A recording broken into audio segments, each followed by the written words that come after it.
በጥንካሬው እናውቀዋለን።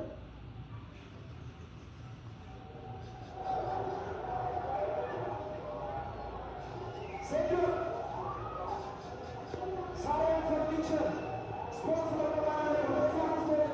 ከልብ እናመሰግናለን።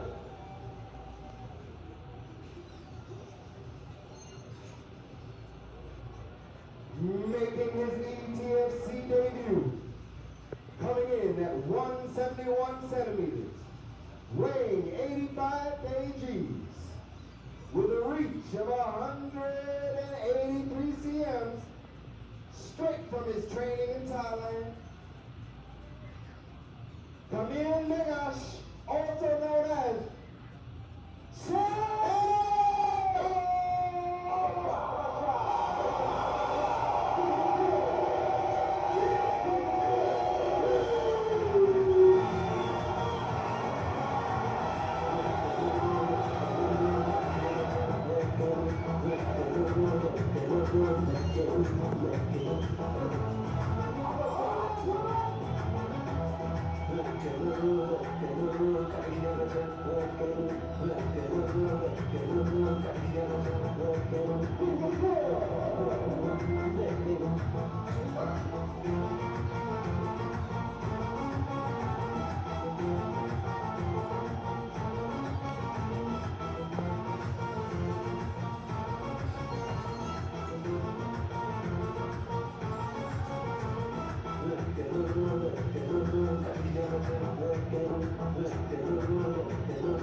ሳሪያን ፈርኒቸር ስፖንሰር በማድረግ ዘምጥቶልናል።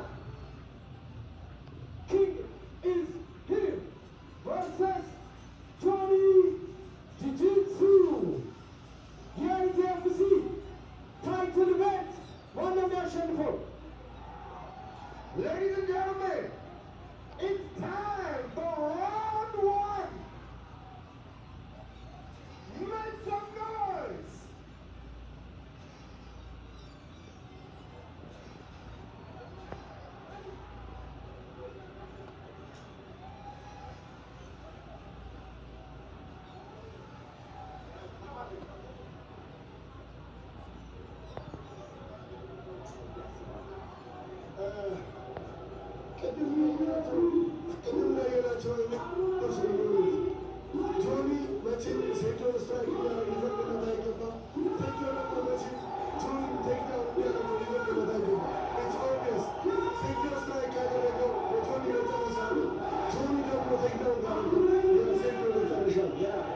ጆኒና ሴቶ በአሁን ሰዓት አይን ላይ ተፈጥረው የተለያዩ ናቸው። ጆኒ ፈገግታ እያሳየው ነው ያለው።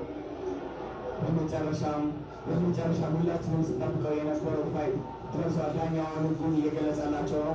ከዛ ከሰከንዶች በኋላ የኢቲኤፍሲ 02 ሜን ኢቨንት ሴቶና ጆኒ ጥበብ ተጫርገዋል። ፋይቱ ሊጀመር ነው። በሩ ተቆለፈ። ሊጀምር ነው። ፋይቱ ሊጀምር ነው። ማን ሩጦ የሚጠቃ ይመስላችኋል? ፋይቱ ጀምሯል። ሴቱና ጆኒ በመጀመሪያው ቴክዳውን በመጀመሪያው እንግዲህ ጆኒ ማውንት ላይ ውሎ ፓንቾችን እያዘረገበት ነው ያለው።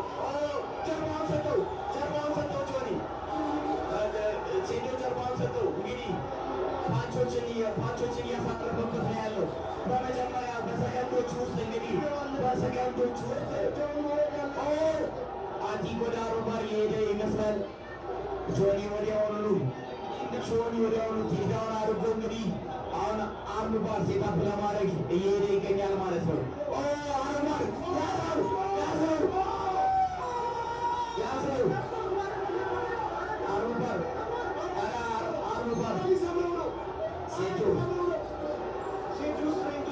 ሴቱ ስሪንግ ጠንካራ ነው። ኧረ ወደ አርምባር ኪሞራ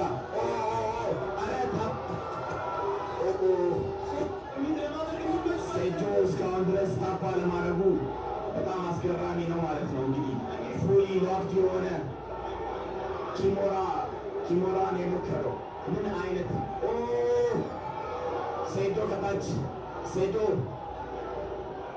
እንግዲህ ጆኒ ከላይ ሆኖ ዶሚኔት እያደረገ ነው ያለው። ይቅርታ ጋይስ በጣም ስሜት ውስጥ ገብቼ ኮመንቴት በስሳ ማድረጋቸው ከላይ ሴዶ አሪፍ ዲፌንድ እያደረገ ነው እስካሁን ድረስ ስትሬንግዝ አድርጓል። ስትሬንግዝ በጣም አለው። እጁን እስካሁን ድረስ አርምባር ሴታፕ ለማድረግ ሞክሮ አግኝቶ ምድሉን ፊኒሽ ማድረግ አልቻለም ማለት ነው። ነገር ግን አሁንም ቶፕ ፖዚሽን ላይ ሆኖ ፓንቾችን እያዘነበ ያለው ጆኒ ነው ማለት ነው። ፓንች እያደረገ ነው፣ ኤልቦ እያደረገ ነው። ሴቶው እንደምንም ብሎ መነሳት አለበት ከዚህ ፖዚሽን፣ እንደምንም ብሎ ወደ ጎን ዞሮ መነሳት አለበት። አሁንም ድጋሚ እጁን አታክ እያደረገው ነው፣ እጁን ለመስበር ነው። እንግዲህ ኪሞራ ሰሚሽን አልቋል። በመጀመሪያው ዙር አልቋል። ጆኒ በመጀመሪያው ዙር አሸንፏል። እንግዲህ ምንም እድል አልሰጠውም ለሴዶ ወዲያውኑ ቴክዛውን አድርገው ከዛ በኋላ ሰሚሽን እንግዲህ ማሸነፍ ችሏል። በኪሞራ ሰሚሽን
Uruguay